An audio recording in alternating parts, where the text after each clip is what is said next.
আমাদেরকে শয়তান একটা প্রবোধ দেয়, এই ভিডিওগুলো আমরা দেখি ফেসবুক ইউটিউব আর স্কিপ করে চলে যাই, উপরের দিকে টেনে আমরা স্ক্রল করে চলে যাই।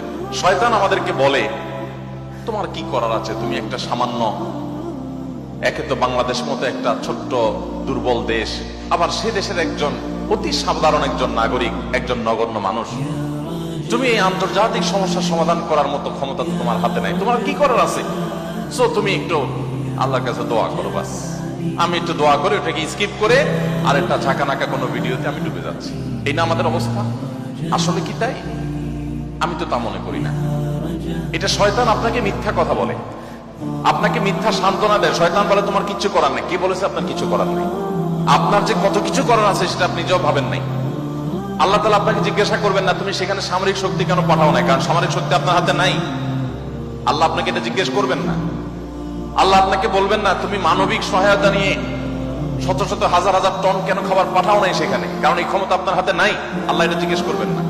আল্লাহ জিজ্ঞাসা করবেন তোমার হাতে একটা ইহুদি পণ্য তোমার বাসায়, তোমার টয়লেটে, তোমার বেডরুমে, তোমার প্রত্যেকটা জায়গা, কখনো সাবানের নামে, কখনো শ্যাম্পুর নামে, কখনো লোশনের নামে, কখনো চকলেটের নামে, কখনো ড্রিঙ্কসের নামে, কখনো রেস্টুরেন্টের ফাস্ট ফুডের নামে, তোমার বাসার প্রতিটা কক্ষে কক্ষে, প্রতিটা টয়লেটে তাদের পণ্যগুলো শোভা পেয়েছে।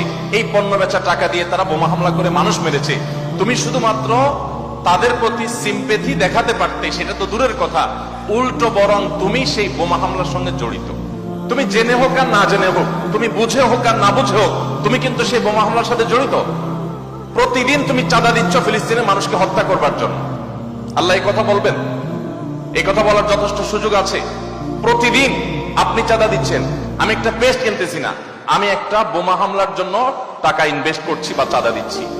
প্রতিদিন বাংলাদেশের প্রত্যেকটা মানুষের কাছ থেকে, প্রতিটা মানুষের ঘর থেকে ওরা চাঁদা তুলে নিয়ে যাচ্ছে। আপনি মনে করছেন মুদি দোকানে গিয়ে আমি মালামাল কিনে আনছি। আল্লাহর কসম করে বলছি এটা মালামাল কেনা না। এটা আপনি দেখছেন মালামাল কেনা, আমি এটাকে মালামাল কেনা দেখছি না। আপনি দেখছেন আপনি পেপসি বা কোকা কোলা বা সফট ড্রিঙ্কস এদের যেগুলো আছে সেগুলো আপনি ডক করে গিলছেন। আমি দেখছি সেগুলা লাল কালারের ওই পেপসি না, এগুলো হলো ফিলিস্তিনের মানুষের রক্ত। আপনি দেখছেন সেগুলো হয়তো কোক, আমি দেখছি সেগুলো রক্ত। বাংলাদেশের মানুষ এরকম ভুলো জাতি পৃথিবীতে আরেকটা আছে কিনা আমি জানি না। আমরা খুব দ্রুততার সাথে ভুলে যাই। আমরা কাউকে মাথা তুলতেও দেরি করি না, আবার মাথা থেকে আছাড় দিতেও আমরা দেরি করি না। এটা আমাদের একটা দুর্বলতা।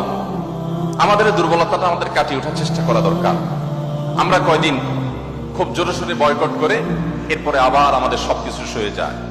এক ভাই খুব চমৎকার বলেছেন, আমরা মানিয়ে নিয়েছি শোক, আবার উদরে ঢালছি ক্ষোভ। আপনি নামাজ পড়তেছেন, আপনি সিজদা করতেছেন, আপনি অনেক কিছু করতেছেন, দিন শেষে আপনি মুসলমানদের হত্যার সঙ্গে জড়িত। আপনি নিরীহ মা শিশুগুলোকে হত্যার সাথে জড়িত, আপনি জানছেন না।